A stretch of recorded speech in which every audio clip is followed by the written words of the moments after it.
Établies en mars 1964, les relations diplomatiques entre le Congo et la Russie sont au beau fixe.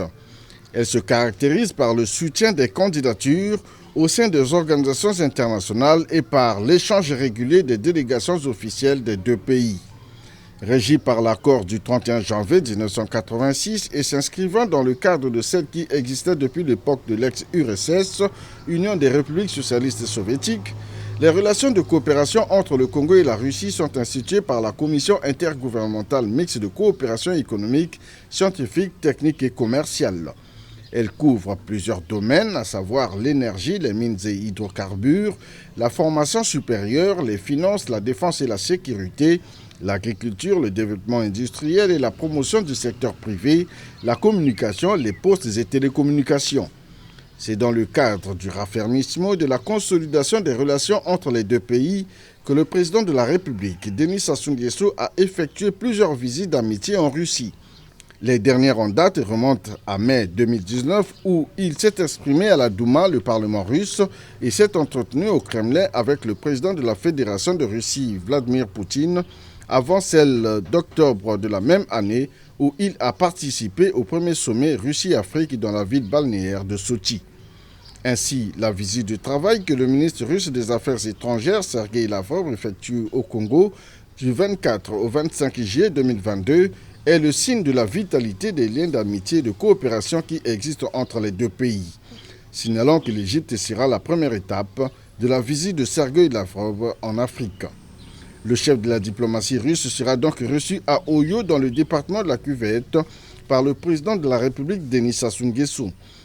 Une visite qui intervient dans un contexte marqué par la crise entre la Russie, l'Ukraine et les pays occidentaux, avec un impact considérable sur l'économie mondiale et l'équilibre des relations internationales. Faut-il le rappeler, l'Afrique et le Congo, bien entendu, ont toujours affiché leur neutralité dans ce conflit, tout en affirmant la nécessité de parvenir à un dialogue afin de mettre fin à cette crise.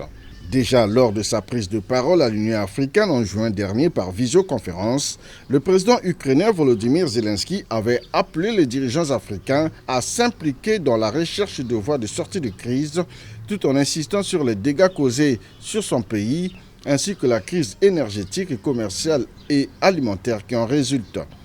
Négociateur hors pair, Denis Sassou Nguesso a donc du pain sur la planche. Pour les Russes, Denis Sassou Nguesso a marqué l'histoire des relations entre les deux pays. C'est un dirigeant avec lequel l'on peut dialoguer. Aussi, le chef de l'État congolais pourrait-il être sollicité pour relancer le dialogue entre les parties impliquées dans ce conflit, un exercice que Denis Sassou Nguesso affectionne bien au regard des multiples actions de médiation qu'il a menées à travers le continent.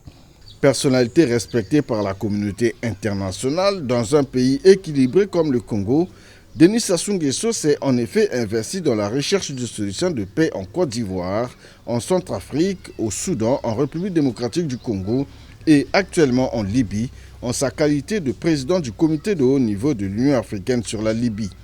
On se souviendra encore des efforts consentis par le président de la République du Congo pour la paix en Afrique australe, la libération de Nelson Mandela et l'indépendance de la Namibie. L'arrivée de Sergueï Lavrov à Oyo serait-elle le début d'une solution africaine à la crise russo-ukrainienne? En tout cas, la question reste posée.